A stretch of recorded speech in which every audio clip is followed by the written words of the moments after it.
Hi everyone, I want to share with you a video tutorial on a super cute little gift box idea that I found on the web.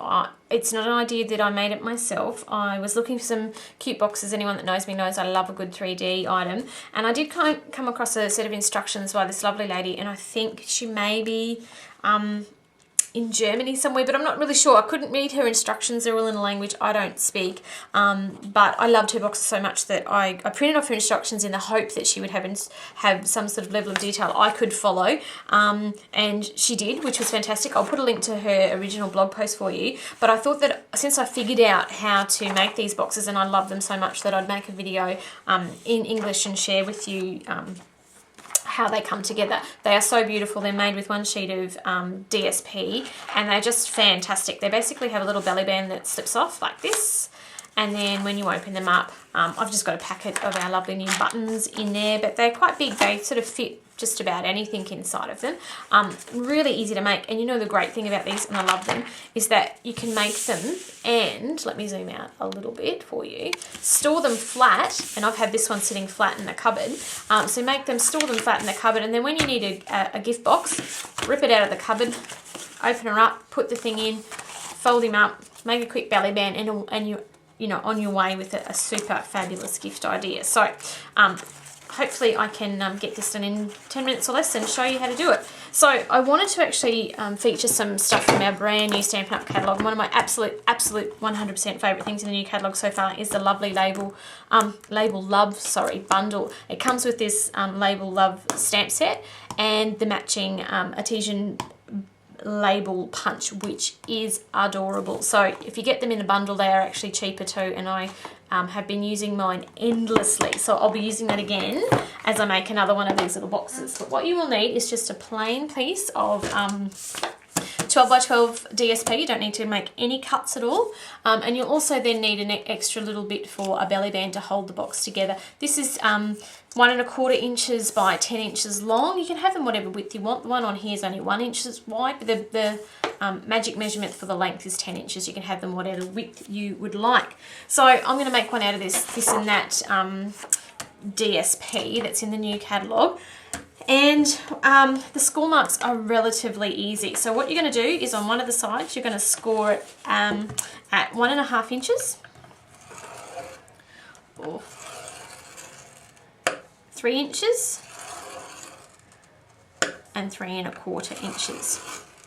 And then you're going to turn it 180 degrees and do the other edge. So this is where my lines are still running this way.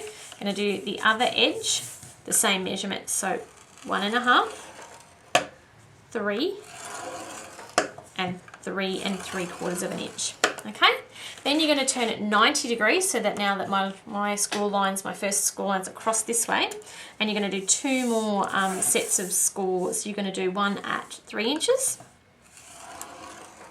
and then another one at 4½ inches.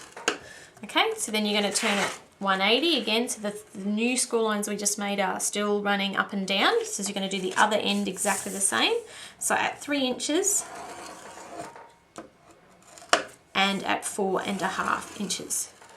Okay, so hopefully you're still with me. Now when you take it out of your score tray, keep it sort of up this way, because what you want to do is we're going to start making some folds now. So we've just got these 2 inner lines here, which were both done at 4½ inches from the edges of the tray. So what we want to do is we want to follow these score lines, and what you want to do is take this top edge and you're going to fold it down so that it runs along that 4½ inch line. Let me find my bone folder, which I put out of reach. There it is.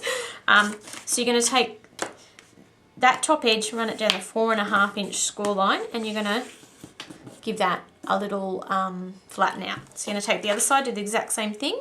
This is the 4½ inch line here. You're going to run that top edge so that it falls down that 4½ inch line like that. With me so far? Okay, we're going to turn it totally 180 and do the exact same thing on this end. So these are these 4½ inch score marks here. Taking that top edge, running them down there like that, and the last one, top edge, running it down this 4½ inch score line like that. Yep, with me so far? Okay, now I'm going to turn it 90 degrees, whoop, like that. And then what you're going to do is this is one score line at that 1.5 inch mark, that very first score line we put in. You're going to pick this up and you're going to fold that in and give it a crease down with your bone folder. Same thing on the other side, this 1.5 inch mark here. And fold that over. Okay, you with me so far? Okay, so this is the tricky bit here, guys, where you just have to make sure that there's some folds going on in the right places. What you need to do is you need to open back up this 1.5 inch area here, put your finger in there, and you're just going to lift out these little triangle corners here. I'll see if I can zoom in so you can see that a little bit better. So I've just sort of lifted up these triangles. Now what you want to do with them is you want to make sure that they're laying flat. So you want to lay them back down against, so you've got this full side along here. Does that make sense? I'll show you on this side. You're going to come in here, put your finger in, lift that up and crease that back the other way so that you've got this nice line right across there and there. Hopefully that makes sense to you. You can see what I'm doing.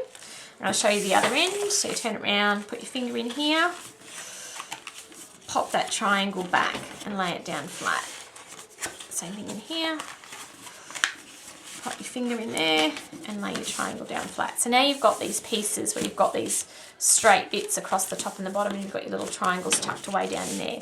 Now this bit, next thing you've got to do though, guys, first is go along and fold along all the rest of these score lines. So you've got 2 on this top edge here. Oops. And 2 on this bottom. You've got 2 more on each side, so you're just going to fold along all these score lines so that when your box comes together,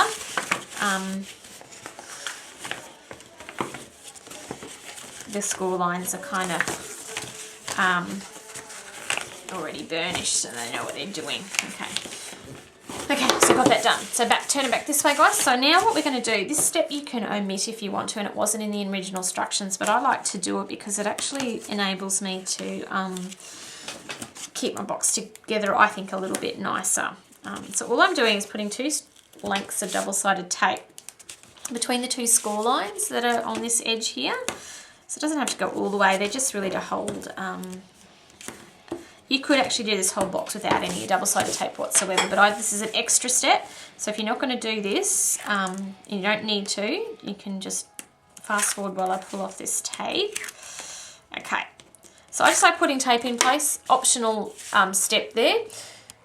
Okay, what you want to do now is you want to take these side pieces and you want to fold them over at that furthest score line. So there's another score line running down here, but you want to fold them as far over as you can to get that one there. And if you've done your scoring right, they should almost sort of line up in the centre, and you can see I've got a bit of a wonky score line there clearly, but they should roughly meet in the centre. And this is the stage I was showing you before. This is what you can store flat until you're ready to use them. So how do they come together like a box? So all you're going to do is pop your hands in here, and as you open it up, you'll be able to fold back on that score line there. But what you actually have to do is see how this triangle sort of forms there. I don't know how well you can see, guys. You're going to get your bone folder and you're going to get in here and you're going to push down so that you've got a nice angle there, okay?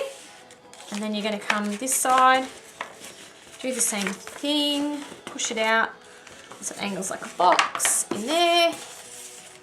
Open up the other end. You'll see when you do this for yourself, guys, that it's just about putting that bone folder in there to flatten that little triangle back out, and those little sides should pop in. Okay, so now that I've got those angles back in there, can you see what's happening? You can fold this box up and you can fold that side down, fold this across, and that side down like that. Voila! Beautiful, beautiful little gift bag box. So you've got these lovely little ends on everything, and if you're fussy like me, you can give it a bit of a press down so everything's nice and crisp.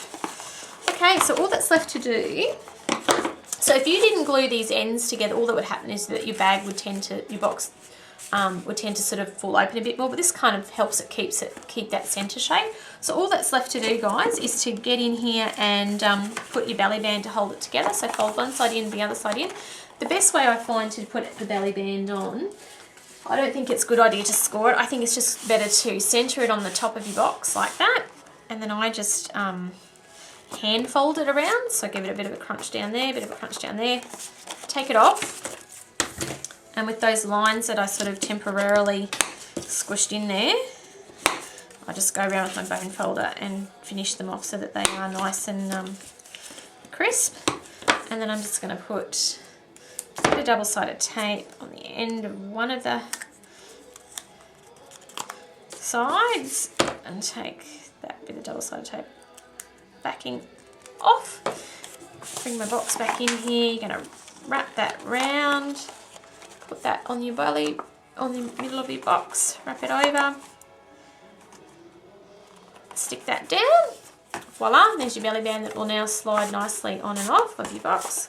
So let's put it back on now. It's really just about decorating it however you like to decorate. For this one, I'm just going to put a bit of natural twine trim around here. Nothing fancy. Going to put a little bit of double-sided tape, centre top. Take this backing off, a paper piercer.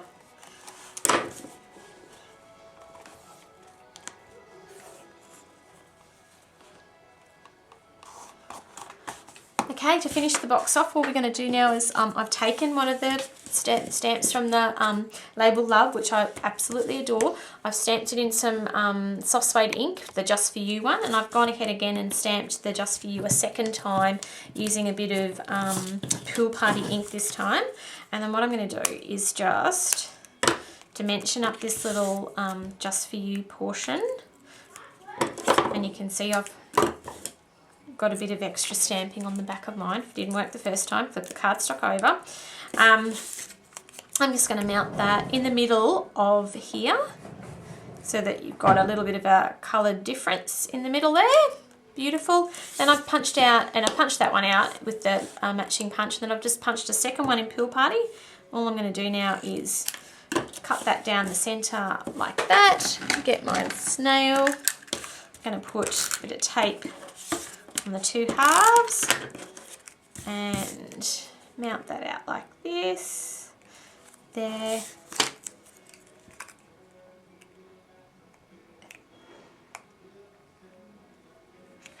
and there, nice. And then just going to put a bit of double-sided tape on the back of this guy so that I can stick him to the top of this box.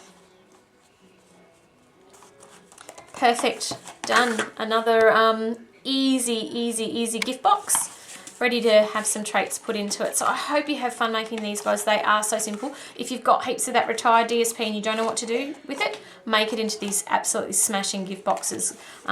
Really easy to do, and like I said, my favourite thing to do with them is to make them, store them flat in the drawer. When I want a gift bag, assemble it up, away she goes, ready to lock and load. All right, hope you enjoy that, guys, and please let me know if you've got any questions.